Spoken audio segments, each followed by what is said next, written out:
Hello everyone, টাঙ্গাইলের উপর একটা কিন্তু কটন শাড়ির ভিডিও নিয়ে আজকে চলে এসেছি। এই থাকছে পুরো বেসটা একদম পার্পল কালারের উপর সেলফ প্রিন্টে যাচ্ছে পুরো শাড়িটা। আর এই থাকছে কিন্তু আঁচলের পার্টটা যাচ্ছে কিন্তু ফুল উইভিংয়ে। দেখো আঁচলটা পুরো এরকম উইভিংয়ের উপর যাচ্ছে। আমি একদম যতটা ক্লোজার পসিবল দেখাচ্ছি, পুরোটা এরকম যাচ্ছে। আর শাড়িটা কিন্তু যাচ্ছে সম্পূর্ণ এরকম ধরনের সেলফ প্রিন্টের মধ্যে।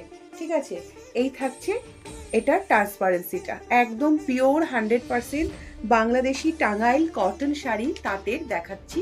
ফুল শাড়ির লুকসটা কিন্তু যাচ্ছে এই। এটার মধ্যে অনেকগুলো কালার অপশন পেয়ে যাবে। এটা থাকছে কিন্তু পার্পেলের উপরে। নেক্সট যেটা দেখাবো সেটা থাকছে কিন্তু মাস্টার্ড ইয়েলোর ওপর।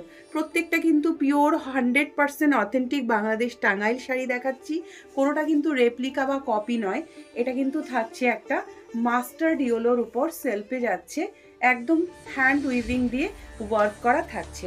এই থাকছে এই শাড়িটার ফুল লুকস।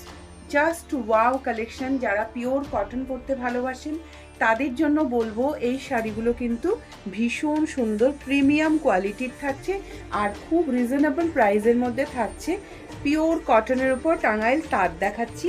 এই থাকছে এটার আঁচলের পোর্শনটা, আর এই থাকছে পুরো শাড়ির লুকসটা একদম সেলফ ডিজাইনের উপর। এই কালার কম্বিনেশনে কিন্তু শাড়িটা থাকছে। Just wow collection. মাস্টার্ড ইয়েলোর উপর যাচ্ছে। মাস্টার্ড ইয়েলো ঠিক বলবো না এটাকে, জাস্ট হলুদেরও ভ্যারিয়েশন থাকে। এটা একটু টার্মারিক ইয়েলোর মতো, কিন্তু এটার ইয়েলোটা ভীষণ মিষ্টি। যে কোনো এজের সবাইকে কিন্তু এই কালারটা ভালো লাগবে। নেক্সট থাকছে একটা পিচ কালারের উপর। পিচ কালারটা দেখিয়ে দিচ্ছি একটু।